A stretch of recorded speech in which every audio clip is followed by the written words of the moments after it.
আপনার যে কোনো ছবিকে রিসাইজ করার জন্য আপনারা এই সাইটটি ব্যবহার করতে পারেন, photobip.com। গুগলে এসে ফটোবিপ লিখে এন্টার করবে, এন্টার করার পর এখানে দেখতে পাচ্ছেন photobip.com, এই ওয়েবসাইটে প্রবেশ করবেন। প্রবেশ করার পর এখানে দেখতে পাচ্ছেন ফটো রিসাইজার। এই ফটো রিসাইজার, সিগনেচার রিসাইজার, আপনারা এখান থেকে ফটো এবং সিগনেচার রিসাইজ করতে পারবেন। তো আমরা ফটো রিসাইজ করবো, এই জন্য ফটো রিসাইজারে একবার ক্লিক করে দিব। রিসাইজারে ক্লিক করার পরে এখানে দেখতে পাচ্ছেন যে ফটোর একটা আছে, আপলোড করার একটা জায়গা আছে, দেখতে পাচ্ছেন আপলোড চিহ্ন। এই আপলোড চিহ্নতে একবার ক্লিক করে দিবেন।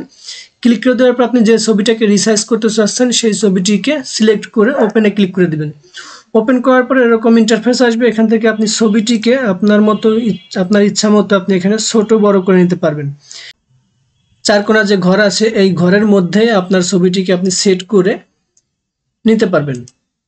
এখানে প্লাসের চাপ দিলে ছবিটি বড় হবে, মাইনাসের চাপ দিলে ছবিটি ছোট হবে। এই ঘরের মধ্যে আপনি যা থাকবে, যে এই ঘরের মধ্যে ছবির যে অংশটুকু রাখবেন সেই অংশটুকু রেখে এরপর দেখতে পাচ্ছেন ক্রপ। এছাড়া আপনারা দেখতে পাচ্ছেন এখানে রোটেট অপশন আছে, এটা দিয়ে আপনি ছবিটি যদি বাঁকা থাকে সোজা করে নিতে পারবেন।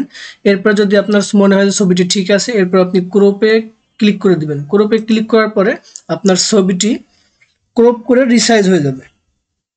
ছবিটি রিসাইজ হয়ে গেল। এখন দেখতে পাচ্ছেন সেভ রিসাইজড ফটো, এখান থেকে আপনি ক্লিক করে ছবিটিকে সেভ করে নিতে পারবেন। এছাড়াও যদি মনে হয় যে আপনার ছবিটি আপনার মনের মতো রিসাইজ হয় নাই, তাহলে আপনি আবারও পুনরায় ছবিটিকে আপলোড করে রিসাইজ করে নিতে পারবেন। তো আমরা ছবিটিকে সেভ করে নিব, সেভে ক্লিক করে দিব।